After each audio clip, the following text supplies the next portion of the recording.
تو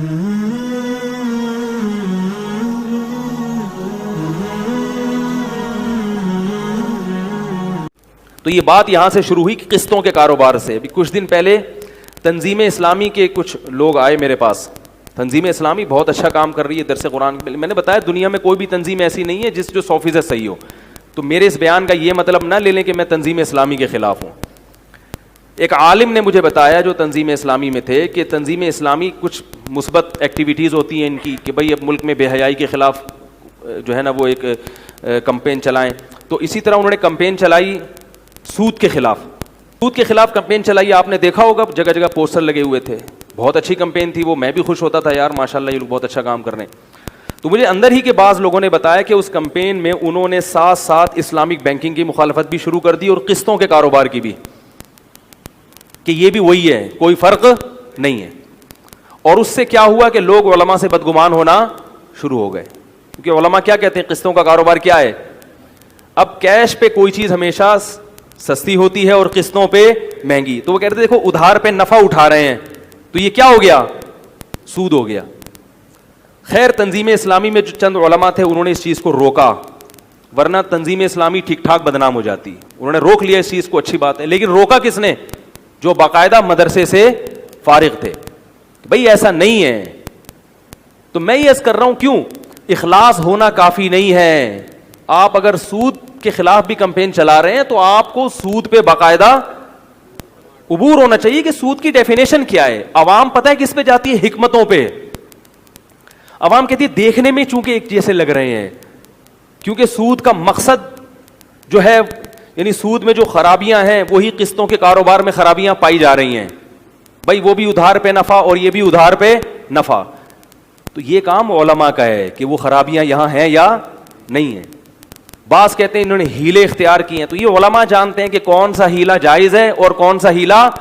عوام کے پاس یہ حیرت کی بات ہے کوئی ڈاکٹروں کے کام میں ٹانگ نہیں اڑاتا, حکیموں کی فیلڈ میں کوئی ٹانگ نہیں اڑاتا, انجینئر کے کام میں کوئی ٹانگ. اب یہ جو انجینئر یہ بنا رہے ہیں نا گرین بس کے لیے پل بن رہا ہے, کبھی دیکھا کسی فنٹر کو جا کے بول رہا ہوں میرے حساب سے یہ پلر یہاں نہیں یہاں آنا چاہیے قرآن حدیث کی روشنی میں؟ وہ بولے گا جا بھائی اپنا کام کرے یار. کوئی بھی نہیں سنے گا. سعودی عرب میں بھی نہیں سنتا کوئی. جو کہتے ہیں نا سعودی عرب جو ہے نا بالکل قرآن حدیث پر عمل کرتے ہیں, وہاں بھی مفتی کا فتویٰ مانا جائے گا. وہاں کسی شخص کو انفرادی طور پر قرآن حدیث کی روشنی میں فتویٰ دینے کی ضرورت یعنی اجازت نہیں ہے. وہاں بیٹھ کے کوئی کہنا میں قرآن حدیث کو مانتا ہوں اور میں کسی مفتی کے فتوے کو نہیں مانتا, حکومت فوراً اسے کیا کر دے گی, اریسٹ کرے گی, گرفتار کرے گی.